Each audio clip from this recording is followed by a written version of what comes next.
नमस्कार, आप सभी का स्वागत है विंध्य भारत में। मैं हूं आपके साथ साक्षी गुप्ता। आइए बढ़ते हैं कुछ खास खबरों के साथ। गुनवारा गांव में लंबे समय से चली आ रही बुनियादी समस्याओं और काबिज स्थल के पट्टे को लेकर सोमवार को ग्रामीणों ने कलेक्ट्रेट पहुंचकर जोरदार नारेबाजी की।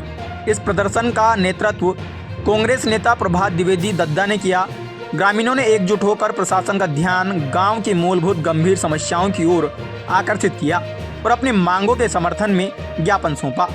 ग्रामीणों द्वारा सौंपे गए ज्ञापन के अनुसार ग्राम गुनवारा नई बस्ती वार्ड क्रमांक 2 में निवास लोगों को पट्टे दिए जाने की मांग के साथ साथ शमशान घाट पर पानी की कोई व्यवस्था नहीं है। बस्ती के अंदर पर्याप्त संख्या में बोर और स्थापित बोर में समरसेबल न होने की वजह से बस्ती के अंदर पेयजल का गंभीर संकट हमेशा बना रहता है। मुक्तिधाम में जल संकट के अभाव में अंतिम संस्कार के दौरान ग्रामीणों को भारी परेशानी का सामना करना पड़ता है। साथ ही मवेशियों के लिए भी पीने के पानी की व्यवस्था नहीं है। ग्रामीणों ने उक्त स्थान पर हेडपंप अथवा अन्य जल स्रोत स्थापित किए जाने की मांग की है। कलेक्ट्रेट में एसडीएम दिव्या पटेल ने ग्रामीणों से मुलाकात कर प्रभात द्विवेदी से ज्ञापन प्राप्त किया। आश्वासन भी हुई और शासन के स्तर पर घोषणाएं भी हुई कि वहां निवासरत लोगों को समय पर जांच कराकर पट्टे दे दिए जाएंगे, पर वहां रहने वाले लोगों को आज तक उनके पट्टे नहीं दिए गए। अच्छा, तो ये कब से रह रहे हैं वहाँ पे? 35 से 40 वर्ष से निवास नई बस्ती में। जी। दूसरा एक इशू है कि जो नई बस्ती में आबादी घोषित आबादी नहीं थी, जिसकी वजह से अभी आबादी में तो सबको पट्टे मिले पर इनको नहीं मिल पाए।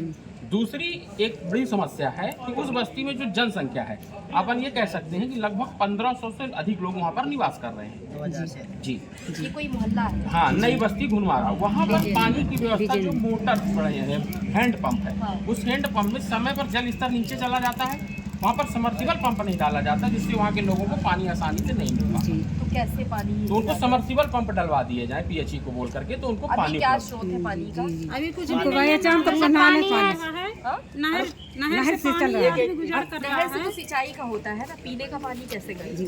एक नल है, एक नल में अब 400 लोग कैसे पानी पी सकते नल हैं? का पानी कहाँ से आता है?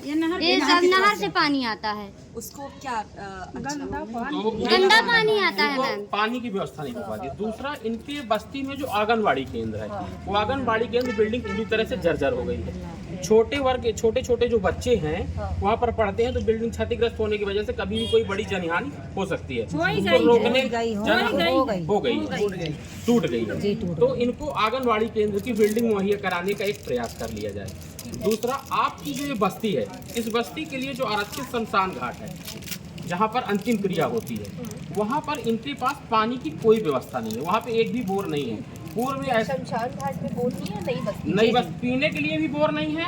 और जो शमशान घाट है वहाँ भी इनके पास, वहाँ तो बोर ही नहीं है, कुछ नहीं। वहाँ पर भी जो अंतिम क्रियाएं संपन्न हो सके, जो हमारे 16 संस्कारों में बोर में पानी निकलता है? जी निकलता, पर नहीं निकलता उतना। गर्मी में मैम तड़प जाते हैं हम लोग, पानी नहीं आता है। गारा से ले आते हैं, कहीं कहीं से ले आते हैं, कहीं से पी रहे हैं। किलोमीटर पानी का जाते हैं पीने के पानी। जी मैम, हम लोग पानी को चले जाते हैं तो फिर काम में नहीं जाते हैं। वहाँ पे कम से कम 1500 किसी के बोर में पानी है? किसी का बोर है उस गाँव में? नहीं है, पानी निकलता भी नहीं है।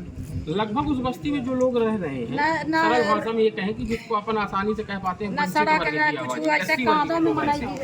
पूरी बस्ती है जो वहाँ पर ज्यादातर बंसल समाज के लोग, SC वर्ग के लोग निवास है। तो इनकी जो सुविधाएं हैं, इनकी आवाज ऊपर तक कई बार पहुँच नहीं पाती। तो इनका माननीय कलेक्टर महोदय के ऑफिस तक पहुंचकर ज्ञापन देने का आशय है कि उनकी विषय को विचार पर संज्ञान किया जाए। बड़े अधिकारी एक बार चाहें, आप हो या बड़े अधिकारी जो भी जाना चाहें, जाकर बस्ती का मुआयना कर लें, एक चौपाल लगा के लोगों से समस्या। ये तो हो चुका है ना, 2 अक्टूबर को आई थी कलेक्टर मैम और वहाँ पे ग्राम सभा भी लगी थी। तो ये आबादी घोषित करने वाला आपने तब भी रखा था? ग्राम सभा आई थी, लेकिन सूचित